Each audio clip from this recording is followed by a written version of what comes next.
नमस्कार दर्शक बंधु। देश पालुची 26तम कारगिल विजय दिवस। आसतु संक्षेप में जानिबा एई युद्धर कारण कौन रही, युद्ध पछर कौन प्रमुख कारण रही, कारगिल युद्ध कहीं होइतिला एवं भारतीय सेना अदम्य साहस और त्याग और बलिदान गाथा। दर्शक बंधु, भारतीय सामरिक इतिहास अन्यतम गुरुत्वपूर्ण युद्ध विजय दिवस भाव कारगिल विजय परिगणित। 1969 मसीह युद्धर विजय को स्मरणीय करने लगी प्रति वर्ष जुलाई 26 रे पालित होउची कारगिल विजय दिवस। यही युद्ध मे मास 3 तारिख रु आरंभ होई जुलाई 26 रे समाप्त होइतिला। एही दिवसटी भारतीय सैनिक अतुलनीय साहस और बलिदान प्रति गभीर श्रद्धांजलि। कारगिल युद्ध में 527 जन जवान देश पई बलिदान देइथिया बेले 1000 ऊर्ध्व वीर सैनिक गुरुतर भाव आहत होइथिले। तबे दर्शक बंधु, आउ गोटे कथा कही रखा चाहूँ, जो समय सप्तम श्रेणी में पढ़ुलु से समय कारगिल युद्ध चलता देश में एक भयर वातावरण रही। खूब छोट थिलु किंतु कारगिल युद्ध कौन ता जानिया मन में बहुत उत्साह रही। परवर्ती समय 2015 आम से छोट बड़ 5 जन सांग पुणी कारगिल लेह लद्दाख जावा बुली देखा स्थिर करूँ एवं आम बाइक नहीं बाहर एवं सेठारे जिते सेनार जवान मान कारगिल वीरत्वर कहानी शुणु सतरे आम आचंबित होइतिलु।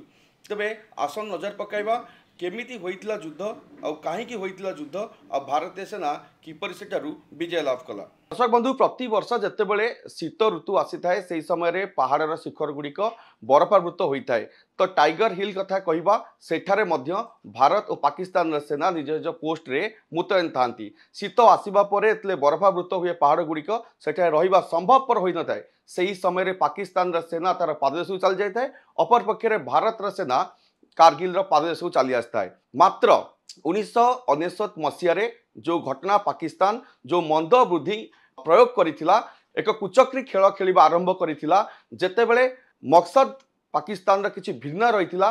जो रही लेह लद्दाख NH1 दिल्ली सीधा लेह लद्दाख रही जम्मू एंड काश्मीर रे ताकू अख्तियार करिया पई पाकिस्तान गोटे बड़ चाल खेलिथिला। जेतेबेले भारतीय सेना प्रबल ठंडा एवं बरफ तलू को ले आसते पाकिस्तान सेना मध्य समान भाव जाइथिला, किंतु परवर्ती समय हजार हजार संख्यार पाकिस्तानी सेना माने एई बरफ समय पहाड़ उपर को आसीथिले। टाइगर हिल रे जो पोस्ट रही भारतीय सेनार ताकू अख्तियार कर देइथिले।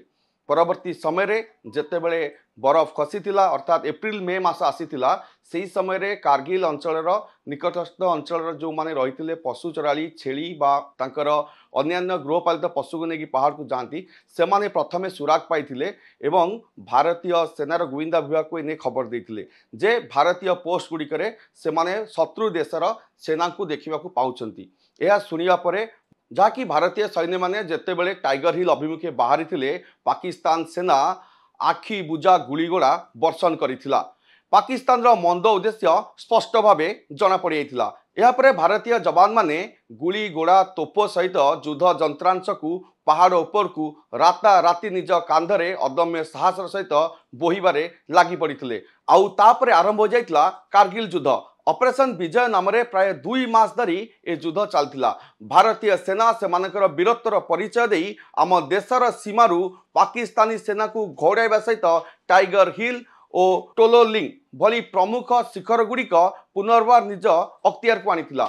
यह सह पाकिस्तान सेनार पोशाक समस्त अस्त्रशस्त्र भारतीय सेना जबत करथिले, जहाकू कारगिल वार ऑफ मेमोरियल रे संरक्षण के रखा जाइछि। आजिर दिवस अर्थात जुलाई 26 को विजय दिवस भाव घोषणा से समय कराइथिला, जहा जातीय सार्वभौमत्व को पुनः स्थापित करथिला। कैप्टेन विक्रम वार्ता परमवीर चक्र मिलिया सहित देश पई बलिदान देइतिबा 547 जन जवान को विभिन्न सम्मान रे सम्मानित कराइथिला एवं कारगिल ठारे एही 547 जन जवान स्मृतिपीठ रही। जेतेबेले आमे कारगिल पहुंचतिलु ए दृश्य देखितिलु अनेक भावावेग हवा सहित वीर जवान को मध्य आमे साल्यूट मध्य करिथिलु। जवान का स्वाभिमान और त्याग को सम्मान जणाई सेना अधिकारी, सरकारी अधिकारी, नेता ठारू मंत्री पर्यंत इंडिया गेट और कारगिल मेमोरियल रे अमर जवान ज्योति रे पुष्पांजलि अर्पण करती। शेष आपन एति कहबू, कारगिल दिवस मात्र एक विजय दिवस नुहे, यह देशभक्ति, एकता और सेना प्रति भारतीयंकर दायित्व और सम्मान भावना को प्रदर्शन करिवार दिवस। स्वतंत्र अध्याय को ये रखुचु। नमस्कार, जय हिंद, वंदे मातरम। ଧନ୍ୟବାଦ।